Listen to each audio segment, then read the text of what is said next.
18वीं सदी का भारत एक अजीब मोड़ पर खड़ा था। बाहर से देखने पर यह एक विशाल और समृद्ध सभ्यता लगती थी, लेकिन अंदर से ये धीरे धीरे कमजोर हो रही थी। मुगल साम्राज्य, जो कभी पूरे भारतीय उपमहाद्वीप पर अपनी शक्ति का प्रभाव रखता था, अब धीरे धीरे बिखर रहा था। दिल्ली में बैठा बादशाह नाम का शासक तो था, लेकिन वास्तविक शक्ति प्रांतीय राजाओं, नवाबों और मराठा सरदारों के हाथ में जा चुकी थी। यही वो समय था जब एक विदेशी शक्ति, जो शुरुआत में सिर्फ व्यापारी बनकर आई थी, धीरे धीरे भारत की राजनीति में अपनी जगह बनाना शुरू कर रही थी। ये शक्ति थी अंग्रेजों की ईस्ट इंडिया कंपनी। जब अंग्रेज पहली बार भारत आए, तब उनका उद्देश्य शासन करना नहीं था, उनका उद्देश्य था व्यापार करना। यूरोप उस समय एशिया के मसालों, रेशम, कपड़े और कीमती वस्तुओं के लिए पागल था। भारत उस समय दुनिया के सबसे समृद्ध व्यापारिक क्षेत्रों में से एक था। बंगाल का कपड़ा, गुजरात का व्यापार और दक्षिण भारत के मसाले पूरे विश्व में प्रसिद्ध थे। इसी कारण अंग्रेजों ने सोचा कि अगर वे भारत में व्यापार कर सकें तो उन्हें भारी लाभ मिल सकता है। 1600 में इंग्लैंड की रानी एलिजाबेथ प्रथम ने ईस्ट इंडिया कंपनी को एक विशेष अधिकार दिया। यह अधिकार था एशिया में व्यापार करने का। उस समय शायद किसी ने भी कल्पना नहीं की होगी कि यही कंपनी एक दिन भारत की सबसे बड़ी राजनीतिक शक्ति बन जाएगी। शुरुआत में अंग्रेज बहुत सावधानी से आगे बढ़े। उन्होंने सीधे टकराव की जगह कूटनीति का रास्ता चुना। वे जानते थे कि भारत की सभ्यता, सेना और संसाधन उनसे कई गुना बड़े हैं। इसलिए उन्होंने पहले दोस्ती की, फिर व्यापार किया और धीरे धीरे राजनीति में हस्तक्षेप करना शुरू किया। 1615 में जब अंग्रेज राजदूत सर थॉमस रो मुगल बादशाह जहांगीर के दरबार में पहुंचे, तब उन्होंने बहुत विनम्रता के साथ मुगलों से व्यापार की अनुमति मांगी। जहांगीर के लिए ये कोई बड़ी बात नहीं थी। उस समय भारत इतना समृद्ध था कि एक विदेशी कंपनी को व्यापार की अनुमति देना कोई खतरा नहीं लगता था। अंग्रेजों को सूरत में व्यापार करने की अनुमति मिल गई। यही वो छोटा सा दरवाजा था जिससे अंग्रेज भारत में प्रवेश कर गए। शुरुआत में अंग्रेजों ने कई व्यापारिक केंद्र बनाए, जिन्हें फैक्ट्री कहा जाता था। ये वास्तव में गोदाम और कार्यालय होते थे जहां माल रखा जाता था। सूरत, मद्रास और बाद में कलकत्ता जैसे स्थान अंग्रेजी व्यापार के महत्वपूर्ण केंद्र बन गए। लेकिन धीरे धीरे अंग्रेजों ने यह समझ लिया कि भारत में व्यापार केवल व्यापार से नहीं चल सकता। यहाँ राजनीति को समझना जरूरी था, क्योंकि भारत में हर क्षेत्र का अपना शासक था और हर शासक की अपनी महत्वाकांक्षा और अपनी कमजोरियां थीं। यहीं से अंग्रेजों की असली रणनीति शुरू होती है। उन्होंने भारतीय शासकों की शक्ति से सीधे टकराने की जगह उनकी कमजोरियों को समझना शुरू किया। उन्होंने देखा कि भारत की सबसे बड़ी समस्या बाहरी दुश्मन नहीं, बल्कि अंदरूनी संघर्ष हैं। मराठा मुगलों से लड़ रहे थे, नवाब आपस में टकरा रहे थे, दक्षिण में अलग शक्ति संघर्ष चल रहा था। अंग्रेजों ने इसी स्थिति का फायदा उठाने का फैसला किया। उन्होंने भारतीय राजनीति में एक नई रणनीति अपनाई, कूटनीति। अंग्रेज समझ गए थे कि अगर वे भारतीय राजाओं के बीच मतभेद पैदा कर दें तो उन्हें युद्ध लड़ने की जरूरत ही नहीं पड़ेगी। वे एक राजा का साथ देकर दूसरे राजा को कमजोर कर सकते थे, और यही उन्होंने धीरे धीरे करना शुरू किया। बंगाल इस पूरी कहानी का सबसे महत्वपूर्ण क्षेत्र था। उस समय बंगाल भारत का सबसे समृद्ध प्रांत था। वहां की उपजाऊ जमीन, व्यापारिक बंदरगाह और कपड़ा उद्योग पूरे विश्व में प्रसिद्ध था। बंगाल का नवाब सिराजुद्दौला एक युवा शासक था, लेकिन उसके दरबार में कई ऐसे लोग थे जो उससे असंतुष्ट थे। अंग्रेजों ने यही मौका देखा। उन्होंने बंगाल के कुछ प्रभावशाली लोगों से गुप्त समझौते किए। इन लोगों में मीर जाफर भी शामिल था, जो नवाब की सेना का प्रमुख था। अंग्रेजों ने उसे वादा किया कि अगर वो उनका साथ दे तो उसे बंगाल का नवाब बना दिया जाएगा। यही वो कूटनीति थी जिसने भारतीय शक्ति को भीतर से कमजोर कर दिया। 1757 में प्लासी का युद्ध हुआ। इतिहास में इसे एक बड़ा युद्ध कहा जाता है, लेकिन वास्तव में ये युद्ध बहुत छोटा था। असली युद्ध मैदान में नहीं, बल्कि कूटनीति के स्तर पर पहले ही जीत लिया गया था। जब युद्ध शुरू हुआ, तब मीर जाफर और उसकी सेना ने सिराजुद्दौला का साथ नहीं दिया। परिणाम ये हुआ कि अंग्रेजों की छोटी सी सेना ने बंगाल की विशाल सेना को हरा दिया। ये घटना भारत के इतिहास में एक निर्णायक मोड़ थी, क्योंकि इसके बाद अंग्रेज केवल व्यापारी नहीं रहे, अब वे बंगाल की राजनीति के नियंत्रक बन चुके थे। मीर जाफर नवाब तो बन गया, लेकिन वास्तविक शक्ति अंग्रेजों के हाथ में थी। बंगाल का खजाना, जो कभी भारत के सबसे समृद्ध खजानों में गिना जाता था, धीरे धीरे कंपनी के हाथों में जाने लगा। अंग्रेज अधिकारियों और सैनिकों को इनाम दिए गए, व्यापारियों को सुविधाएं दी गईं और कंपनी के लिए विशाल लाभ की व्यवस्था की गई। लेकिन जल्द ही ये स्पष्ट हो गया कि मीर जाफर अंग्रेजों की अपेक्षाओं को पूरा नहीं कर पा रहा है। उसे समझ में आने लगा कि वो केवल नाम का शासक है। उसकी हर नीति और हर निर्णय अंग्रेजों की अनुमति पर निर्भर था। जब उसने इस स्थिति से बाहर निकलने की कोशिश की, तब अंग्रेजों ने उसे हटाने का फैसला कर लिया। यही अंग्रेजों की नीति थी। अगर कोई शासक उनके हितों के खिलाफ जाता था तो वे तुरंत उसे बदल देते थे। इसके बाद अंग्रेजों ने मीर कासिम को बंगाल का नवाब बनाया। शुरुआत में मीर कासिम ने अंग्रेजों के साथ सहयोग किया, लेकिन वो जल्द ही समझ गया कि अंग्रेजों का असली उद्देश्य केवल व्यापार नहीं बल्कि सत्ता पर नियंत्रण है। उसने बंगाल को मजबूत बनाने की कोशिश की। उसने प्रशासनिक सुधार किए, सेना को मजबूत किया और अंग्रेजों के विशेष व्यापारिक अधिकारों का विरोध करना शुरू कर दिया। ये अंग्रेजों को बिल्कुल पसंद नहीं आया। अंग्रेजों ने बंगाल में व्यापार के नाम पर कई विशेष अधिकार हासिल कर लिए थे। उनके व्यापारी कर नहीं देते थे, जबकि भारतीय व्यापारियों को भारी कर देना पड़ता था। इससे लोकल व्यापारियों को भारी नुकसान हो रहा था। मीर कासिम ने इस असमानता को खत्म करने का प्रयास किया और सभी व्यापारियों के लिए समान कर व्यवस्था लागू कर दी। ये कदम अंग्रेजों के हितों के खिलाफ था। इसके बाद अंग्रेजों और मीर कासिम के बीच तनाव बढ़ता गया।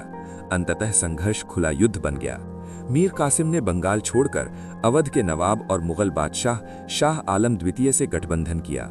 ये गठबंधन अंग्रेजों के लिए एक बड़ी चुनौती था, लेकिन अंग्रेजों की रणनीति और डिसिप्लिन ने उन्हें एक बार फिर बढ़त दिलाई। 1764 में बक्सर का युद्ध हुआ। ये युद्ध प्लासी से कहीं अधिक महत्वपूर्ण था, क्योंकि इस बार अंग्रेजों का सामना केवल एक नवाब से नहीं बल्कि 3 बड़ी शक्तियों के गठबंधन से था: मीर कासिम, अवध का नवाब और मुगल बादशाह शाह आलम द्वितीय। लेकिन अंग्रेजों ने इस युद्ध में विजय प्राप्त की। बक्सर की जीत के बाद अंग्रेजों की स्थिति और मजबूत हो गई। मुगल बादशाह शाह आलम द्वितीय को मजबूर होकर कंपनी के साथ समझौता करना पड़ा।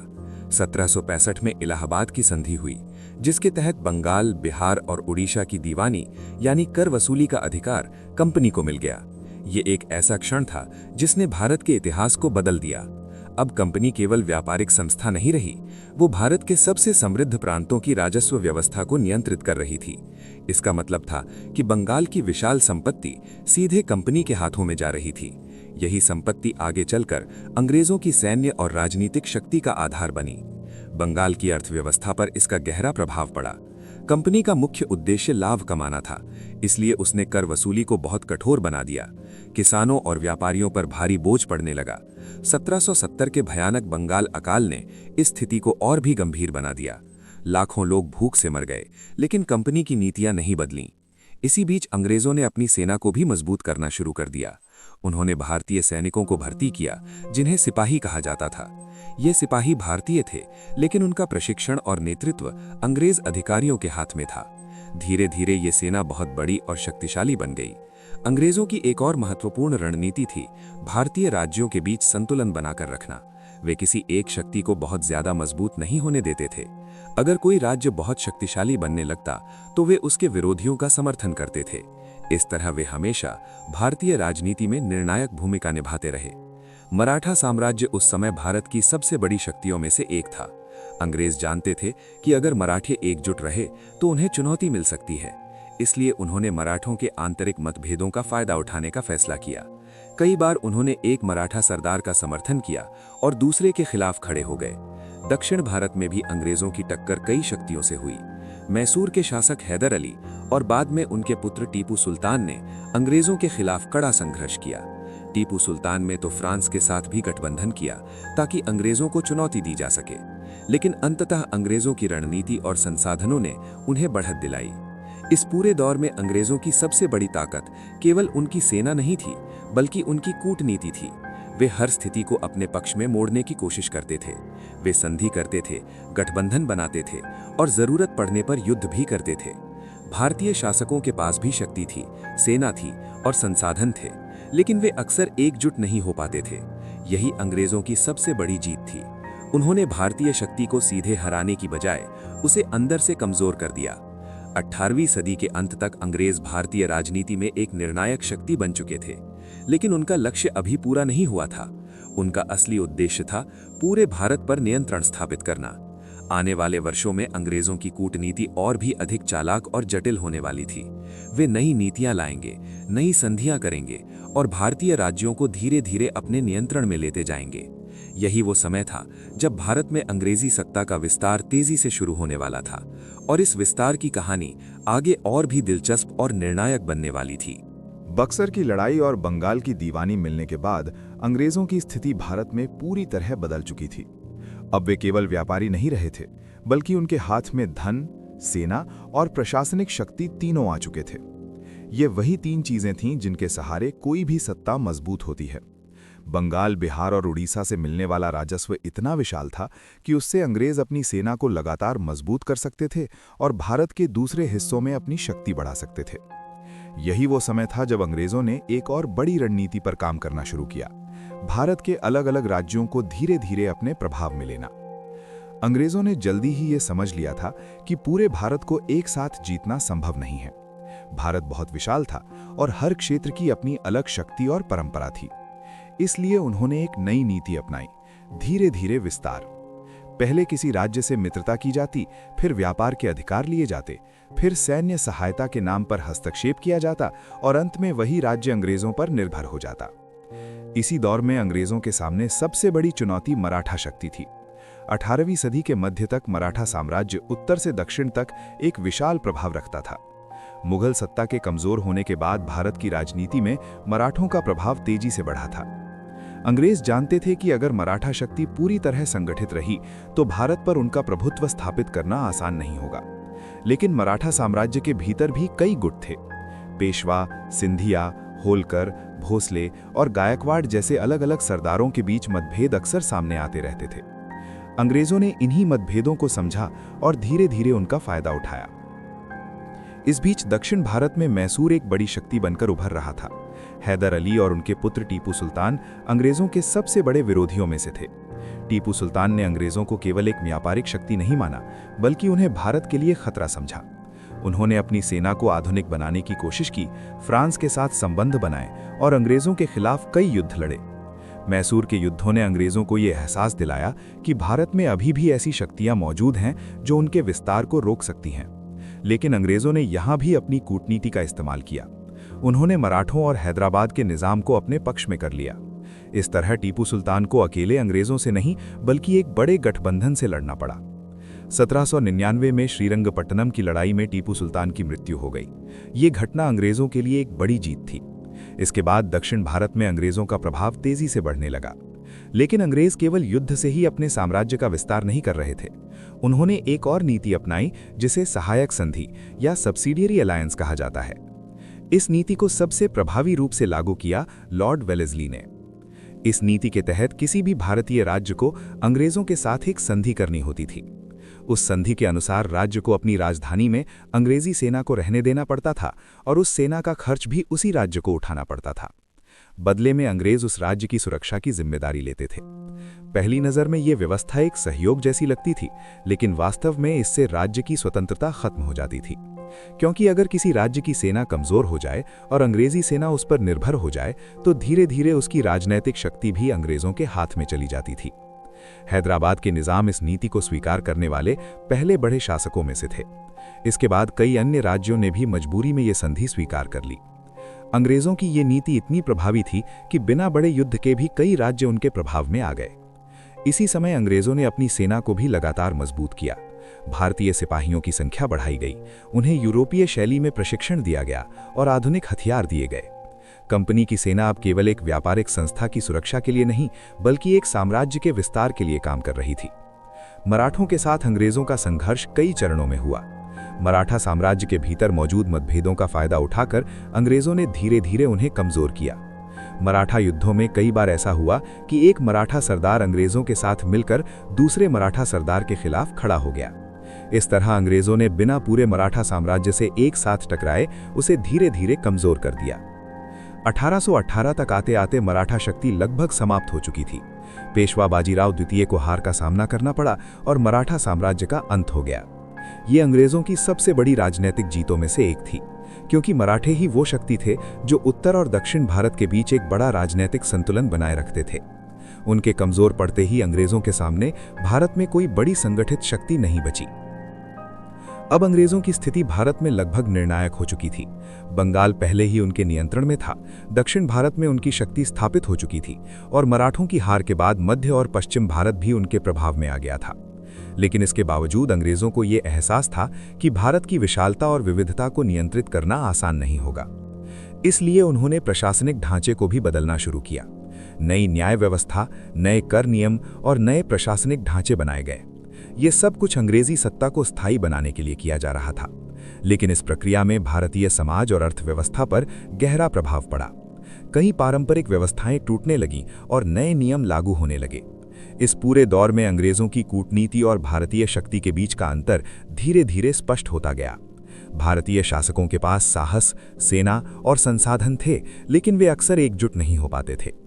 दूसरी ओर अंग्रेजों के पास एक संगठित नीति, स्पष्ट लक्ष्य और धैर्यपूर्ण रणनीति थी। यही कारण था कि धीरे धीरे भारत का विशाल भूभाग एक व्यापारिक कंपनी के प्रभाव में आता गया। लेकिन इतिहास की कहानी यहाँ खत्म नहीं होती है। अंग्रेजों का विस्तार जितनी तेजी से बढ़ रहा था, उतनी ही तेजी से भारत के भीतर असंतोष भी बढ़ने लगा था। आने वाले वर्षों में यही असंतोष एक बड़े विद्रोह का रूप लेने वाला था, जो अंग्रेजों की सत्ता को पहली बार गंभीर चुनौती देगा और भारत के इतिहास में एक नया अध्याय शुरू करेगा। 19वीं सदी की शुरुआत तक आते आते भारत की राजनीतिक तस्वीर लगभग पूरी तरह बदल चुकी थी।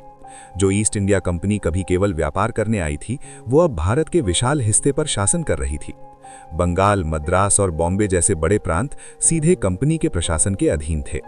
मराठा शक्ति कमजोर हो चुकी थी, दक्षिण भारत में मैसूर पर अंग्रेजों का नियंत्रण हो चुका था और कई रियासतें अंग्रेजों की सहायक संधि के तहत उनके प्रभाव में आ चुकी थीं।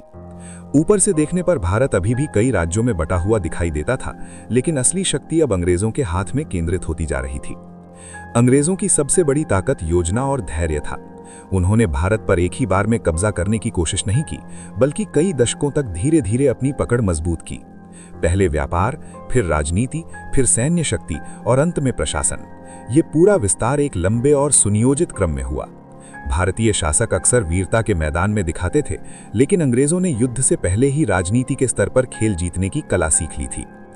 इस दौर में अंग्रेजों ने एक और महत्वपूर्ण नीति अपनाई, जिसे डॉक्ट्रिन ऑफ लैप्स या नीति सिद्धांत कहा जाता है। इस नीति के तहत किसी भी भारतीय राज्य को अंग्रेजों के साथ एक संधि करनी होती थी। उस संधि के अनुसार राज्य को अपनी राजधानी में अंग्रेजी सेना को रहने देना पड़ता था और उस सेना का खर्च भी उसी राज्य को उठाना पड़ता था। बदले में अंग्रेज उस राज्य की सुरक्षा की जिम्मेदारी लेते थे। पहली नज़र में ये व्यवस्था एक सहयोग जैसी लगती थी, लेकिन वास्तव में इससे राज्य की स्वतंत्रता खत्म हो जाती थी। क्योंकि अगर किसी राज्य की सेना कमजोर हो जाए और अंग्रेजी सेना उस पर निर्भर हो जाए, तो धीरे धीरे उसकी राजनीतिक शक्ति भी अंग्रेजों के हाथ में चली जाती थी। हैदराबाद के निजाम इस नीति को स्वीकार करने वाले पहले बड़े शासकों में से थे। इसके बाद कई अन्य राज्यों ने भी मजबूरी में ये संधि स्वीकार कर ली। अंग्रेजों की ये नीति इतनी प्रभावी थी कि बिना बड़े युद्ध के भी कई राज्य उनके प्रभाव में आ गए। इसी समय अंग्रेजों ने अपनी सेना को भी लगातार मजबूत किया। भारतीय सिपाहियों की संख्या बढ़ाई गई, उन्हें यूरोपीय शैली में प्रशिक्षण दिया गया और आधुनिक हथियार दिए गए। कंपनी की सेना अब केवल एक व्यापारिक संस्था की सुरक्षा के लिए नहीं, बल्कि एक साम्राज्य के विस्तार के लिए काम कर रही थी। मराठों के साथ अंग्रेजों का संघर्ष कई चरणों में हुआ। मराठा साम्राज्य के भीतर मौजूद मतभेदों का फायदा उठाकर अंग्रेजों ने धीरे धीरे उन्हें कमजोर किया। मराठा युद्धों में कई बार ऐसा हुआ कि एक मराठा सरदार अंग्रेजों के साथ मिलकर दूसरे मराठा सरदार के खिलाफ खड़ा हो गया। इस तरह अंग्रेजों ने बिना पूरे मराठा साम्राज्य से एक साथ टकराए उसे धीरे धीरे कमजोर कर दिया। 1818 तक आते आते मराठा शक्ति लगभग समाप्त हो चुकी थी। पेशवा बाजीराव द्वितीय को हार का सामना करना पड़ा और मराठा साम्राज्य का अंत हो गया। ये अंग्रेजों की सबसे बड़ी राजनीतिक जीतों में से एक थी, क्योंकि मराठे ही वो शक्ति थे जो उत्तर और दक्षिण भारत के बीच एक बड़ा राजनीतिक संतुलन बनाए रखते थे। उनके कमजोर पड़ते ही अंग्रेजों के सामने भारत में कोई बड़ी संगठित शक्ति नहीं बची। अब अंग्रेजों की स्थिति भारत में लगभग निर्णायक हो चुकी थी। बंगाल पहले ही उनके नियंत्रण में था, दक्षिण भारत में उनकी शक्ति स्थापित हो चुकी थी और मराठों की हार के बाद मध्य और पश्चिम भारत भी उनके प्रभाव में आ गया था। लेकिन इसके बावजूद अंग्रेजों को ये एहसास था कि भारत की विशालता और विविधता को नियंत्रित करना आसान नहीं होगा। इसलिए उन्होंने प्रशासनिक ढांचे को भी बदलना शुरू किया। नई न्याय व्यवस्था, नए कर नियम और नए प्रशासनिक ढांचे बनाए गए। ये सब कुछ अंग्रेजी सत्ता को स्थायी बनाने के लिए किया जा रहा था। लेकिन इस प्रक्रिया में भारतीय समाज और अर्थव्यवस्था पर गहरा प्रभाव पड़ा। कई पारंपरिक व्यवस्थाएं टूटने लगीं और नए नियम लागू होने लगे। इस पूरे दौर में अंग्रेजों की कूटनीति और भारतीय शक्ति के बीच का अंतर धीरे धीरे स्पष्ट होता गया। भारतीय शासकों के पास साहस, सेना और संसाधन थे, लेकिन वे अक्सर एकजुट नहीं हो पाते थे। दूसरी ओर अंग्रेजों के पास एक संगठित नीति, स्पष्ट लक्ष्य और धैर्यपूर्ण रणनीति थी। यही कारण था कि धीरे धीरे भारत का विशाल भूभाग एक व्यापारिक कंपनी के प्रभाव में आता गया। लेकिन इतिहास की कहानी यहाँ खत्म नहीं होती है। अंग्रेजों का विस्तार जितनी तेजी से बढ़ रहा था, उतनी ही तेजी से भारत के भीतर असंतोष भी बढ़ने लगा था। आने वाले वर्षों में यही असंतोष एक बड़े विद्रोह का रूप लेने वाला था, जो अंग्रेजों की सत्ता को पहली बार गंभीर चुनौती देगा और भारत के इतिहास में एक नया अध्याय शुरू करेगा। 19वीं सदी की शुरुआत तक आते आते भारत की राजनीतिक तस्वीर लगभग पूरी तरह बदल चुकी थी। जो ईस्ट इंडिया कंपनी कभी केवल व्यापार करने आई थी, वो अब भारत के विशाल हिस्से पर शासन कर रही थी। बंगाल, मद्रास और बॉम्बे जैसे बड़े प्रांत सीधे कंपनी के प्रशासन के अधीन थे। मराठा शक्ति कमजोर हो चुकी थी। दक्षिण भारत में मैसूर पर अंग्रेजों का नियंत्रण हो चुका था और कई रियासतें अंग्रेजों की सहायक संधि के तहत उनके प्रभाव में आ चुकी थीं। ऊपर से देखने पर भारत